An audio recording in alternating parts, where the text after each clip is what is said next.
What's up gamers, Grant here. Welcome back to the channel. I get asked often on stream about how I would recommend that people improve as a beginner killer player. This video will act as a baseline foundation for fundamental killer knowledge that can be applied to every killer in the game. As a heads up, this video is not an all-inclusive guide for how to play every killer in Dead by Daylight. Its purpose is more so to put you on the right track and make the starting process of your killer journey a little bit easier. As always, if you have any questions, feel free to ask down below in the comments or live on my Twitch channel. We are live 4 days a week, and it's always awesome to meet people from YouTube. Let's get right into it. Number 5, learn how to run tiles and structures. This concept is commonly known as looping. In general, there are optimal ways for both survivors and killers to run every structure in the game. Understanding how to optimally loop structures will significantly cut down your time spent during chases and help to minimize your frustrations of feeling like the survivors are impossible to catch. For examples of what these tiles and structures are and how to loop them effectively, I recommend you check out both Otstarva's and Scott Jones' videos on these topics. They are both very trusted sources of information in the community and are definitely worth checking out. Links to their videos will be in the description down below. Number 4, understand your killer's strengths and weaknesses. Every killer in Dead by Daylight has a power that sets them apart from the other killers in the roster. Researching what your killer is good at and not so good at is a great way of improving as an overall killer player and helps to get more kills on average. As an example, Trapper is very strong at defending certain areas of the map and has very high potential for comeback and snowballing. However, his early game is very weak due to his need to find and place traps at specific locations around the map while not pressuring survivors. Knowing this, perks like Save the Best for Last or Corrupt Intervention will benefit him greatly as they increase his snowball potential and help to remedy his poor early game. A killer's power may also greatly impact how they run tiles.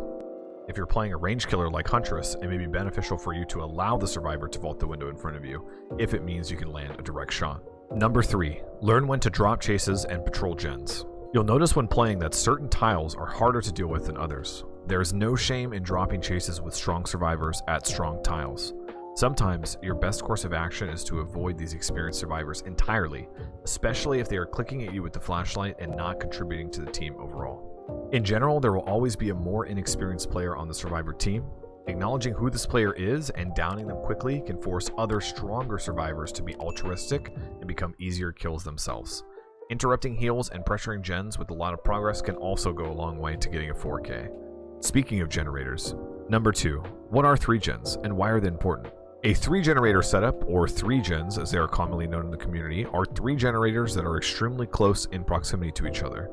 Due to this closeness, it makes patrolling all 3 generators significantly easier, and with certain perks and situations, can become an almost guaranteed victory. Knowing this strategy can be a vital comeback tool and act as an insurance policy for you later in the game. When spawning in and after generators get completed, try to identify any 3 gens you might have available to you. Strategically chasing survivors inside your 3-gen can cause the other survivors to complete gens outside of it, thus leading to your 3-gen being locked in when there is only 1 generator left. Number 1, watch people that are better than you and ask questions if possible. This is my final and in my opinion most important tip. Learning from people who have significantly more experience than you is the single best way to fast track your learning and improve at Dead by Daylight.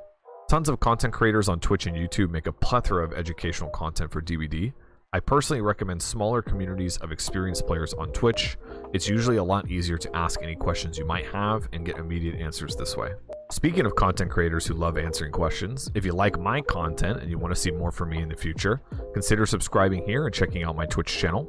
Our live stream is the best place for me to get to know yourself. Thank you all for watching, and I hope you enjoyed.